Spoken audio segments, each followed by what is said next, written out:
नमस्कार दोस्तों, मेरा नाम है ब्रीत पाठक। स्वागत है आपका आपके YouTube चैनल ब्रीत पाठक सर की पाठशाला में। आप हमारे साथ सीख रहे हैं इंग्लिश ग्रामर में हम पढ़ रहे हैं मॉडल्स में हमने यूज ऑफ कैन पढ़ा, यूज ऑफ मे पढ़ा और यूज ऑफ कुड पढ़ा। इसी क्रम में हम इस वीडियो में पढ़ने वाले हैं यूज ऑफ माइट। तो माइट का प्रयोग क्या होता है बेटा? माइट एक्चुअली मे का पास्ट फॉर्म होता है। माइट मे का पास्ट फॉर्म होता है और जहां जहां हम प्रेजेंट टेंस में मे का प्रयोग करते थे वहीं पास्ट टेंस में हम माइट का प्रयोग करेंगे, राइट? तो प्रेजेंट में हम मे का प्रयोग कहां करते थे? मे का प्रयोग हम परमिशन को रिप्रेजेंट करने के लिए करते थे, यानी कि परमिशन का भाव, अनुमति का भाव। इसके अलावा पॉसिबिलिटी, संभावना। इसके अलावा हमारा पर्पस, इसके अलावा विश। और हम माइट का प्रयोग सजेशन के लिए भी कर सकते हैं, यानी कि सुझाव के लिए भी कर सकते हैं, राइट? तो आइए हम इन्हें कुछ एग्जांपल्स के थ्रू आपको समझाने का प्रयास करते हैं। जैसा कि आप देख रहे हैं कि आपके सामने कुछ एग्जांपल्स लिखे हुए हैं। इन एग्जांपल्स को हम समझते हैं और क्या निकलता है इनका भाव और क्यों हुआ है इनके साथ माइट का प्रयोग, ये समझने का प्रयास करते हैं। तो चलिए हम शुरू करते हैं पहले एग्जांपल से। Your eldest son might become an engineer. Your eldest son, आपका बड़ा बेटा, माइट बिकम, हो सकता है, बन सकता है, क्या? एन इंजीनियर, एक अभियंता। क्या बन सकता है? एक अभियंता, यानी कि इंजीनियर बन सकता है। तो आपका सबसे बड़ा बेटा एक इंजीनियर हो सकता है, आपका इंजीनियर बन सकता है बेटा। तो ये क्या है? एक पॉसिबिलिटी, एक संभावना है कि आपका बड़ा बेटा, सबसे बड़ा बेटा इंजीनियर बन जाए, राइट? तो हमने इस भाव को पास्ट टेंस में, यानी कि आपका सबसे बड़ा बेटा इंजीनियर बन सकता था।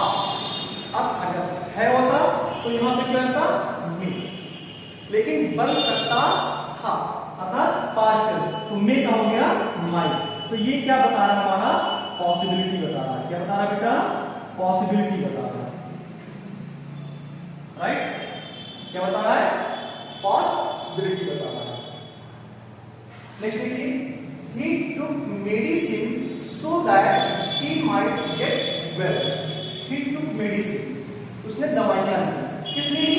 so that, ताकि, he might get well, ताकि वो अच्छा हो सके, राइट?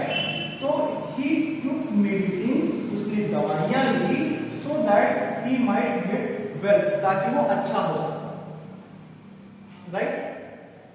तो पास्ट टेंस में सेंटेंस में आपका भाई वर्ब की सेकंड फॉर्म है टू, तो पास्ट टेंस है। तो पास्ट टेंस है, इसीलिए इस उद्देश्य को लिए दवाइयां क्यों उसने ली? उसका एक पर्पस है, क्या? ठीक होना, वेल होना, अच्छा होना। तो इसी भाव को पास्ट टेंस में रिप्रेजेंट करने के लिए हमने माइट नहीं बल्कि माइट का प्रयोग किया। इसका प्रयोग किया, माइट का प्रयोग किया, राइट? अगर ये सेंटेंस प्रेजेंट में होता तो यहां क्यों नहीं आता, राइट? क्या था? He takes। क्या था? He takes।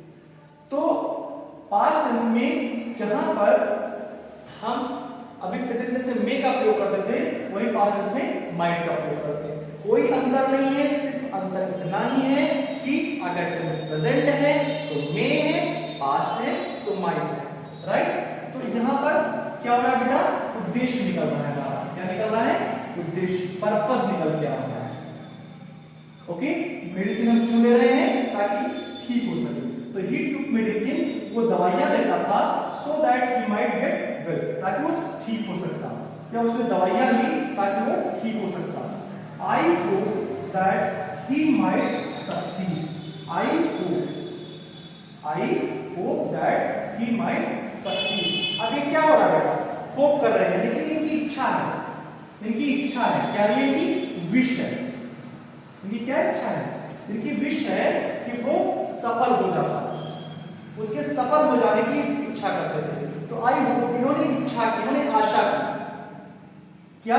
That he might succeed, कि वो सफल हो सकता, कि वो सफल हो सकता। यानी कि पास्ट टेंस में अपनी इस विश को रिप्रेजेंट करने के लिए, उसका मूड प्रेजेंट करने के लिए क्या प्रयोग करना पड़ा? माइट का प्रयोग करना पड़ा, राइट? नेक्स्ट सेंटेंस देखिए, you might appear at the IAS examination this year. ये क्या है बेटा? You might appear, you might appear, यानी कि आपको क्या होना चाहिए? अपियर होना चाहिए। किसमें उपस्थित होना चाहिए था? आईएएस एग्जामिनेशन यानी आईएएस की परीक्षा में दिस ईयर, इस वर्ष। यानी कि ये क्या है? ये सजेशन है। क्या बेटा? ये सजेशन है, राइट? ये क्या है बेटा? ये सजेशन है। क्या है? सजेशन, सुझाव है, right? You might appear at the IAS examination this year, यानी कि आपको इस वर्ष IAS की परीक्षा में बैठना चाहिए, राइट? तो आप एक बार फिर से फटाफट रिवाइज कर लीजिए। Your eldest son might become an engineer, आपका बड़ा बेटा इंजीनियर हो सकता था, यानी कि संभावना थी इसकी। He took medicine so that he might get well, वो उसने दवाइयां ली ताकि वो अच्छा हो सकता, यानी कि उद्देश्य है दवाइयों को लेने का, यानी कि पर्पस को रिप्रेजेंट करने के लिए माइट का प्रयोग हुआ बेटा इसमें। I hope that he might succeed, मैं आशा करता था, मैं इच्छा करता था क्या? कि वो सफल हो सकता। अर्थात यहाँ पर किसका भाव रिप्रेजेंट हो रहा है बेटा? यहाँ पर विश यानी कि इच्छा का भाव रिप्रेजेंट हो रहा है।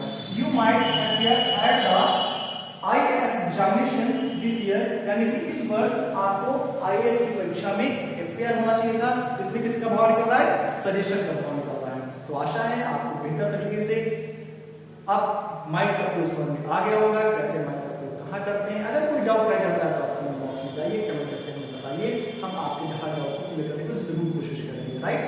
तो अभी हमारे YouTube चैनल को सब्सक्राइब कर लीजिए, बेल आइकन को जरूर दबाइएगा ताकि नेक्स्ट वीडियो को नोटिफिकेशन प्राप्त हो जाए और आप हमारे साथ कंटिन्यूअसली लर्न कर सकें। एक गुजारिश है आपसे, प्रार्थना है कि आपको वास्तव में यदि इंग्लिश सीखना है, आप सीरियस हैं, तो आप खिलवाड़ मत मचाइए, क्रमशः एक वीडियो आप पूरा देखें। आप शुरू में पहले वीडियो से देखना शुरू करें और अंत तक जो भी सीरीज बन रही पार्ट्स ऑफ स्पीच की, उन्हें आप सारे वीडियोस को देखें।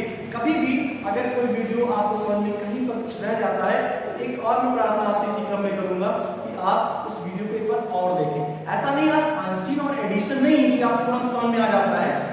हम एक सामान्य स्टूडेंट्स के तौर पे ही ग्रो कर रहे हैं और आइंस्टीन एडिशन भी शुरू में एडिशन नहीं थे, उन्होंने अपनी मेहनत से, अपनी लगन से, अपनी प्रैक्टिस से एडिशन कहलवाया या आइंस्टीन कहलवाया। यानी कि प्रैक्टिस मेक्स परफेक्ट, यानी कि आपका जो अभ्यास है वही आपको पूर्णता प्रदान करता है। तो you also need practice, okay? आपको भी प्रैक्टिस की जरूरत है। तो आप क्या करेंगे? आप रिवाइज करेंगे। तो आप एक वीडियो को एक से अधिक बार देखिए, तब जाकर के आपके डाउट्स क्लियर होंगे। तो आप ऐसे घबराइए मत, आप कंटिन्यूअसली देखते रहिए। आप देखेंगे कि day by day, month by month आप बेहतर तरीके से इंग्लिश में ग्रो करते जाएंगे। बहुत बहुत धन्यवाद।